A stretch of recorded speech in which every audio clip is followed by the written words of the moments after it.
స్నేహితులారా, ఈ సమయాన్ని బట్టి దేవునికి వందనాలు తెలియజేస్తూ ఉన్నాను. ప్రేమపూర్వకముగా మిమ్మల్ని అందరినీ వాక్య ధ్యానంలోనికి ఆహ్వానిస్తూ ఉన్నాను.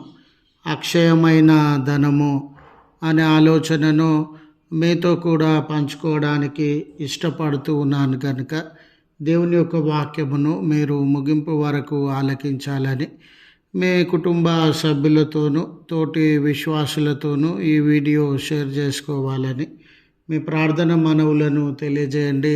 నమ్మకంగా ప్రార్థిస్తాము.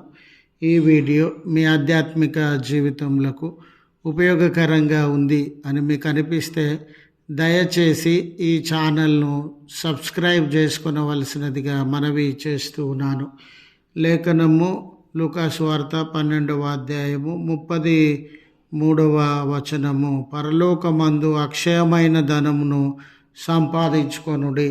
స్నేహితులారా, మనలో చాలామంది ధనము మీద, సంపదల మీద, ఈ లోక సంబంధమైన ఆస్తిపాస్తులు, పేరు ప్రఖ్యాతులు, సౌకర్యములు, వీటన్నిటి మీద విపరీతమైనటువంటి ఆకాంక్ష, ప్రీతి కలిగినటువంటి వారంగా ఉంటాం.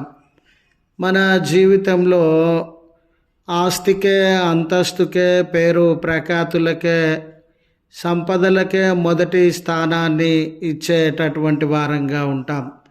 మన చుట్టూ ఉన్న ప్రజల కంటే, మనుషులందరికంటే మన చుట్టూ అవసరత కలిగిన వారు ఉండవచ్చు, శ్రమ, ఆపద, ఆకలి, దప్పిక కలిగినటువంటి వారు ఉండవచ్చు. వారందరి కంటే కూడా ధనానికే మనము మొదటి స్థానాన్ని ఇచ్చి ఎవరికి సహాయము చేయకుండా, ఎవరిని ఆదరించకుండా, ఎవరి కష్టాలలో, కన్నీళ్లలో వారికి బలపరచకుండా, సహాయము చేయనటువంటి వారంగా ఈ లోకంలో జీవిస్తాం.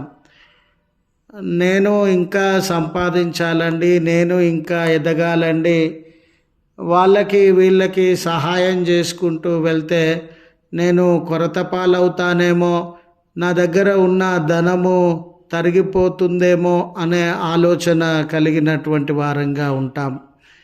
అయితే ప్రభుల వారి ఆలోచనను, వారి యొక్క బోధను మనము గమనించినప్పుడు మన జీవితము, సమయము, తలాంతులు, ధనము, ప్రత్యేకతలు, మన జీవితంలో మనం ఏ గొప్పతనాన్ని, ఏ సంపదలను, ఏ ప్రత్యేకతలను కలిగి ఉన్నా అది దేవుని వలన పొందినటువంటి వారమని, దేవుడు మనలను ప్రేమించి వాటిని అందించినటువంటి వాడు అని గ్రహించగలిగినటువంటి వారంగా ఉండాలి.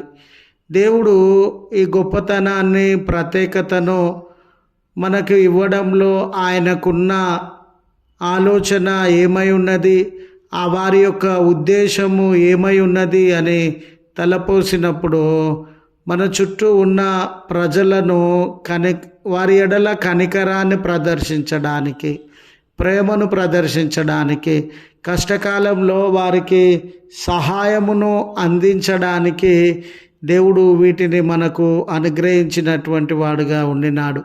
కొన్నిసార్లు మనము కొన్ని ఆస్తిపాస్తులను అమ్మి వాటికంటే శ్రేష్టమైనటువంటివి కొనడానికి ఇష్టపడేటటువంటి వారంగా ఉంటాం.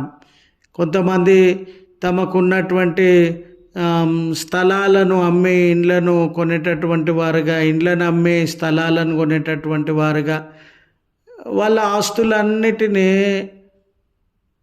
అమ్మివేసి భూములను కొనేటటువంటి వారుగా ఉంటారు. వారి ఆలోచన ఏంటంటే భూమి కంటే శ్రేష్టమైన సంపద ఏమీ లేదని.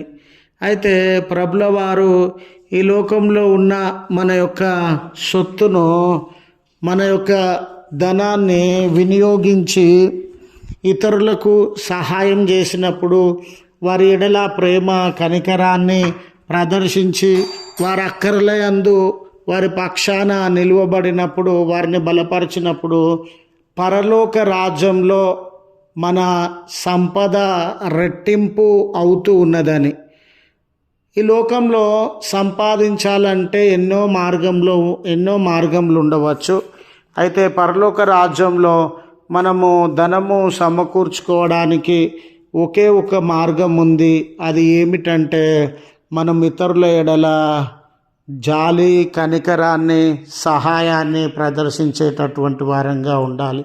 ఎప్పుడైతే ఇతరుల ఎడల వీటన్నిటినీ మనము ప్రదర్శించేటటువంటి వారంగా ఉంటామో, ఇతరుల కొరకు మన ధనాన్ని, సమయాన్ని, తలాంతులను ఖర్చు చేసేటటువంటి వారంగా ఉండి వాళ్ళ మేలు కొరకు ప్రయాసపడతామో, పరలోక రాజ్యంలో మన ధనము అధికమవుతూ ఉంది.